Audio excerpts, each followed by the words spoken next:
Hi viewers, welcome to grammar English grammar தமிழில். நீங்கள் school அல்லது காலேஜ் படிச்சுட்டு இருக்கீங்களா? அல்லது டிகிரி முடிச்சுட்டு TNPSC group 1, 2, 3, 4, TET, TRB, bank exam இது மாதிரி காம்படேட்டிவ் எக்ஸாமுக்கு ப்ரிப்பேர் பண்ணுறீங்களா? இல்லை, நான் ஸ்கூலில் படிக்கும் போதே எனக்கு இங்கிலீஷ் கிராமரும் வராது, எனக்கு இங்கிலீஷ் பேசவும் தெரியாது, இனிமேல் தான் நான் பேசிக்லேருந்து இங்கிலீஷை கற்றுக்கணும் அப்படின்னு நினைக்கிறீங்களா? இந்த 3 கேட்டகரியில் நீங்கள் எங்கே இருந்தாலும் இந்த வீடியோ உங்களுக்கு தான். இங்கிலீஷ் கிராமரை கற்றுக்கோங்க, எக்ஸாமில் கலக்குங்க, இங்கிலீஷில் பேசுங்க, கான்ஃபிடென்ஸை உயர்த்துங்க. ஒவ்வொரு நாள் கிளாஸ்க்கு போகிறதுக்கு முன்னாடி நம்ம ஏதாவது ஒரு பாசிட்டிவ் கோட்டை பார்த்துட்டு தான் கிளாஸ்க்கு போகிறோம் இல்லைங்களா?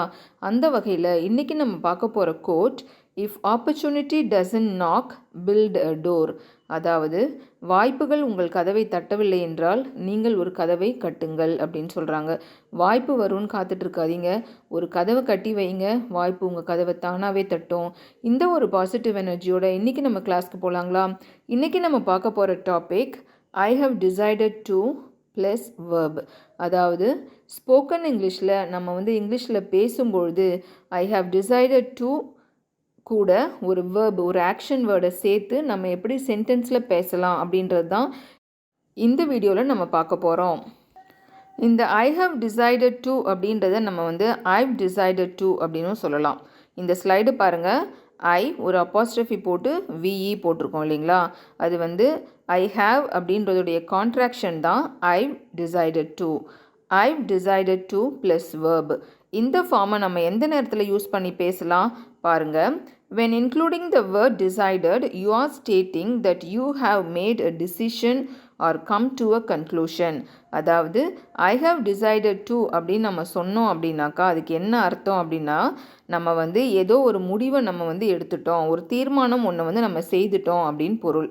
அந்த மாதிரி இருக்கிற சூழ்நிலை தான் நம்ம ஐ ஹவ் டிசைடட் டு அப்படின்ற இந்த ஃப்ரேஸை யூஸ் பண்ணி நம்ம பேசுவோம்.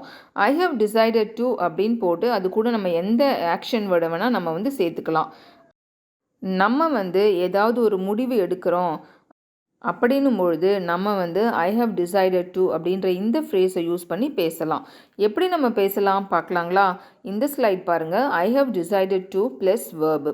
If you have decided something about the future, you can use decided or have decided. இப்போ நம்ம இந்த ஐ ஹவ் டிசைடட் அப்படின்னும் நம்ம பேசலாம், ஐ டிசைடட் அப்படின்னும் நம்ம சொல்லலாம் இல்லைங்களா? எதிர்காலத்தை பற்றி நீங்கள் ஏதோ ஒரு விஷயத்தை முடிவு பண்ணி வச்சுருக்கிறீங்க. அப்படி இருக்கும்பொழுது நம்ம ஐ ஹவ் டிசைடட் அப்படின்னும் சொல்லலாம், அல்லது ஐ டிசைடட் அப்படின்னும் சொல்லலாம். அந்த ஹேவை எடுத்துகிட்டு சிம்பிள் பாஸ்ட் டென்ஸில் ஐ டிசைடட் அப்படின்னும் சொல்லலாம், அல்லது ஹேவை போட்டு பர்ஃபெக்ட் டென்ஸில், அதாவது ப்ரெசன்ட் பர்ஃபெக்டில் நம்ம ஐ ஹவ் டிசைடட் அப்படின்ற டென்ஸை யூஸ் பண்ணியும் நம்ம பேசலாம். This can be something that you recently decided, or maybe you decided it a while ago, but you are just now announcing it to the people you are talking to. அதாவது இதுக்கு என்ன அர்த்தம் அப்படின்னு பார்த்தோன்னாக்கா, ஐ have decided அல்லது I decided அப்படின்னு நம்ம சொல்லும்பொழுது நம்ம ரீசெண்டாக தான் முடிவு எடுத்திருப்போம் இல்லைங்களா? கொஞ்ச நாளைக்கு முன்னாடி முடிவு எடுத்திருப்போம். அந்த மாதிரி நம்ம ஏதாவது ஒரு முடிவை எடுத்து அதை மற்றவங்கள்ட்ட நம்ம சொல்லும் பொழுது, இந்த மாதிரி நான் இப்போ முடிவு செய்திருக்கிறேன் அப்படின்னு நம்ம சொல்லுவோம் இல்லைங்களா? அந்த மாதிரி சூழ்நிலையில் நம்ம இந்த ஐ ஹவ் டிசைடட் டு அப்படின்ற ஃப்ரேஸை யூஸ் பண்ணலாம், அல்லது ஐ டிசைடட் டு அப்படின்னு நம்ம யூஸ் பண்ணி பேசலாம். மோஸ்ட்லி நம்ம ஐ ஹவ் டிசைடட் டு அப்படின்ற ஃப்ரேஸை தான் இப்போ நம்ம பார்க்க போகிறோம். இந்த ஸ்லைடை பாருங்கள். I have decided to plus verb. அதுக்கு ஒரு எக்ஸாம்பிள் பார்க்க போகிறோம். I have decided to become a pilot after I graduate from university.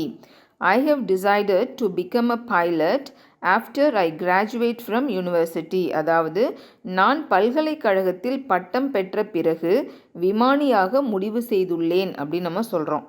இதில் நம்ம முடிவு செய்துட்டோம் ஏற்கனவே. அதாவது, நான் டிகிரி வாங்கிட்டதுக்கு பிறகு நான் பைலட் ஆகணும் அப்படின்னு நம்ம என்ன பண்ணிட்டோம், முடிவு பண்ணிட்டோம். நம்ம எடுத்த இந்த முடிவை நம்ம இன்னொருத்தவங்கள்ட்ட சொல்கிறோம், மற்றவங்கக்கிட்ட போய் நம்ம சொல்கிறோம். அந்த மாதிரி சொல்லும் பொழுது I have decided to become a pilot after I graduate from university. பாருங்கள் இந்த சென்டென்ஸ் ஸ்ட்ரக்சரை. ஐ ஹவ் டிசைடட் டு அப்படின்னு போட்டு பக்கத்தில் பிகம் அப்படின்ற வேர்ப் இருக்குது இல்லைங்களா? நான் வந்து ஒரு விமானியாக விரும்புகிறேன் எப்போ நான் பட்டம் பெற்ற பிறகு. நான் என்னுடைய டிகிரியை முடித்த பிறகு நான் வந்து பைலட்டாக விரும்புகிறேன் அப்படின்னு நம்ம சொல்கிறோம். நம்மளும் இதே மாதிரி தான் ஏதாவது ஒரு முடிவை வந்து நம்ம எடுத்திருப்போம். அது வந்து எந்த சூழ்நிலையை சார்ந்ததாகவும் இருக்கலாம் அந்த முடிவு. அந்த மாதிரி ஒரு முடிவை நம்ம எடுத்துகிட்டு அதை மற்றவங்கள்ட்ட பேசும்பொழுது நம்ம இந்த மாதிரி சென்டென்ஸ் ஸ்ட்ரக்சரை வச்சு நம்ம பேசலாம். I have decided to plus verb. இந்த ஸ்லைடை பாருங்கள். இப்போ ஐ ஹவ் டிசைடட் டு அப்படின்ற இந்த ஃப்ரேஸை யூஸ் பண்ணி நம்ம எப்படியெல்லாம் பேசலாம். I have decided to accept the job. நான் வேலையை ஏற்றுக்கொள்ள முடிவு செய்துள்ளேன் அப்படின்னு நம்ம சொல்கிறோம். அதாவது நம்ம வந்து ஒரு வேலைக்கு வந்து அப்ளை பண்ணியிருப்போம், அந்த வேலை கிடச்சிட்ருக்கோம். அப்போ நம்ம வந்து என்ன சொல்லலாம், அந்த வேலையை ஏற்றுக்கலாமா ஏற்றுக்க வேணாமா அப்படின்னு சொல்லிட்டு நம்ம முடிவு எடுக்க வேண்டிய நிலைமையில் நம்ம வந்து இருப்போம். நம்ம வந்து அந்த வேலையில் சேர்ந்துடலாம் அப்படின்னு சொல்லிட்டு நம்ம முடிவு செய்துட்ருப்போம். அப்போ இதை வந்து நம்ம மற்றவங்கள்ட்ட சொல்லும்பொழுது I have decided to accept the job அப்படின்னு சொல்லலாம். அடுத்தது பாருங்கள், ரெண்டாவது I have decided to complete my degree. அதாவது நான் எனது பட்டப்படிப்பை முடிக்க முடிவு செய்திருக்கிறேன் அப்படின்னு நம்ம சொல்கிறோம். அடுத்தது மூணாவது சென்டென்ஸ் பாருங்கள். I have decided to change my bad habits. I have decided to change my bad habits. நான் எனது கெட்ட பழக்கங்களை மாற்ற முடிவு செய்துள்ளேன். அதாவது சில பேட் ஹேபிட்ஸ் நம்மளுக்கு இருக்கும். அந்த மாதிரி இருக்கும் பொழுது இதை நம்ம மாற்றிக்கலாம், இது வேண்டாம் அப்படின்னு நம்ம டிசைட் பண்ணிடுவோம். இந்த பழக்கத்தை நான் இதோட விட்டுடுறேன். இதெல்லாம் நம்ம வந்து நியூ இயரில் தான் ரெசல்யூஷன் எடுப்போம் இல்லைங்களா. இந்த புது வருஷத்தில் நான் வந்து இந்த ஒரு சின்ன கெட்ட பழக்கத்தை நான் வந்து விட்டுடணும் அப்படின்னு சொல்லி முடிவெடுப்போம். அந்த மாதிரி நம்ம வந்து நியூ இயரில் ஒரு புது ரெசல்யூஷன் எடுத்தோம் அப்படின்னா நம்ம அதை மற்றவங்கள்ட்ட சொல்லும்பொழுது I have decided to change my bad habits அப்படின்னு நம்ம சொல்லலாம். அடுத்தது இந்த ஸ்லைடை பாருங்கள். I have decided to extend my membership at the library. I have decided to extend my membership at the library அப்படின்னு நம்ம சொல்கிறோம். நான் லைப்ரரியில் எனது உறுப்பினர் அட்டையை புதுப்பிக்க முடிவு செய்திருக்கிறேன். இப்போ நம்ம வந்து லைப்ரரியில் மெம்பர்ஷிப் ஆகணும் அப்படின்னாக்கா நம்ம கார்டு வாங்கணும் இல்லைங்களா. அந்த லைப்ரரி கார்டு வந்து ஒவ்வொரு வருஷமும் முடிஞ்சிட்டதுக்கப்புறமா நம்ம அதை வந்து ரெனிவல் பண்ணணும். அப்போ இவங்க என்ன முடிவு பண்ணியிருக்கிறாங்க, அந்த அட்டையை வந்து ரெனிவல் பண்ணிக்கணும் அப்படின்னு முடிவு செய்திருக்கிறாங்க. அப்போ இந்த மாதிரி சென்டென்ஸில் அவங்க பேசுகிறாங்க. I have decided to extend my membership at the library அப்படின்னு சொல்கிறாங்க. அடுத்தது I have decided to form a cricket club. I have decided to form a cricket club. நீங்கள் வந்து உங்கள் ஊர்லேயோ அல்லது உங்கள் ஸ்கூல்லையோ ஒரு கிரிக்கெட் கிளப்பை உருவாக்கணும் அப்படின்னு முடிவு செய்திருந்தீங்கன்னாக்கா நான் ஒரு கிரிக்கெட் கிளப்பை உருவாக்க முடிவு செய்துள்ளேன் அப்படின்னு சொல்லலாம். இந்த மாதிரி I have decided to form a cricket club. அடுத்தது இந்த ஸ்லைடை பாருங்கள். Examples of use the words I have decided. I have decided to accept the position of CEO at work. இதுக்கு என்ன அர்த்தம், நான் வந்து வேலையில் CEO பொசிஷனை ஏற்றுக்கொள்வதற்கு முடிவு செய்திருக்கிறேன் அப்படின்னு நம்ம சொல்கிறோம். அடுத்தது பாருங்கள். I have decided to complete my spoken English course. அதாவது என்னுடைய ஸ்போக்கன் இங்கிலீஷ் கோர்ஸை நான் முழுவதுமாக முடிக்க முடிவு செய்திருக்கிறேன் அப்படின்னு நம்ம சொல்கிறோம். அடுத்தது I have decided to change all my old saris. நான் என்னுடைய பழைய சாரீகளெல்லாம் மாற்றி விடுவதற்கு முடிவு செய்திருக்கிறேன் அப்படின்னு நம்ம இதில் சொல்கிறோம். அடுத்தது இந்த ஸ்லைடை பாருங்கள்.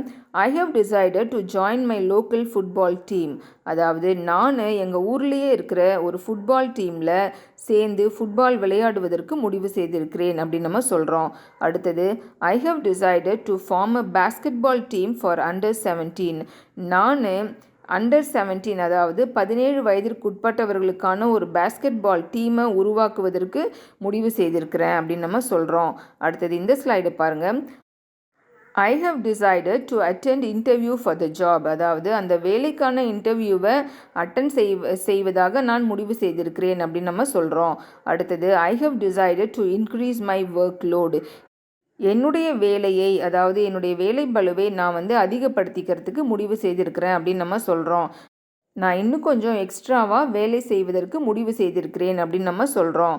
அடுத்தது இந்த ஸ்லைடை பாருங்கள். I have decided to increase the amount of exercise I do every week. அதாவது ஒவ்வொரு வாரமும் நான் செய்கிற இந்த எக்ஸசைஸை வந்து நான் அதிகப்படுத்தி கொள்வதற்கு முடிவு செய்திருக்கிறேன் அப்படின்னு நம்ம சொல்லலாம். அடுத்தது I have decided to open a stall selling fruit and vegetables. அதாவது பழங்கள் மற்றும் காய்கறிகள் விற்கக்கூடிய ஒரு ஸ்டாலை ஓப்பன் பண்ணுறதா நான் முடிவு செய்திருக்கிறேன் அப்படின்னு நம்ம சொல்கிறோம். அடுத்தது இந்த ஸ்லைடை பாருங்கள். I have decided to hand over a lot of my responsibilities to my assistant manager. நான் என்னுடைய பல பொறுப்புகளை என்னுடைய அசிஸ்டன்ட் மேனேஜர்கிட்ட ஒப்படைப்பதாக முடிவு செய்திருக்கிறேன் அப்படின்னு நம்ம சொல்கிறோம். அடுத்தது I have decided to help you move to your new house. நான் உன்னுடைய புது வீட்டிற்கு உன்னை வீடு மாற்ற செய்வதற்கு நான் உதவி செய்வதாக முடிவு செய்திருக்கிறேன் அப்படின்னு நம்ம சொல்கிறோம். அதாவது நம்ம ஃப்ரெண்டு ஒரு புது வீடு கட்டிகிட்டு இருப்பாங்க இல்லைங்களா, அந்த புது வீடு கட்டிட்ட பிறகு அதுக்கு அவங்க குடி போகணும் இல்லைங்களா, வீடு மாற்றிட்டு போகணும், அவங்க பொருளெல்லாம் எடுத்துகிட்டு போகணும் இல்லைங்களா, அந்த மாதிரி பொருளை எடுத்துக்கொண்டு புதிய வீட்டிற்கு குடி போவதற்கு நான் உதவுவதாக முடிவு செய்திருக்கிறேன் அப்படின்னு நம்ம சொல்கிறோம். இவ்வளோ நேரம் நம்ம I have decided to plus verb இந்த ஸ்ட்ரக்சரை வச்சு எப்படி நம்ம ஏதாவது ஒரு முடிவு செய்திருக்கிறத மற்றவங்களுக்கு வெளிப்படுத்தலாம் இங்கிலீஷில் அப்படின்னு பார்த்தோம் இல்லைங்களா. என்ன வியூவர்ஸ், இந்த வீடியோ உங்களுக்கு பிடிச்சிருக்கா?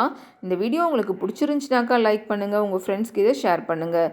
இந்த வீடியோ இன்ஃபர்மேட்டிவாக இருக்குது நீங்கள் நினச்சிங்கனாக்கா நம்ம சேனலை சப்ஸ்கிரைப் பண்ணுங்கள், அப்படியே பக்கத்தில் இருக்க பெல் ஐக்கானை ப்ரெஸ் பண்ணுங்கள்.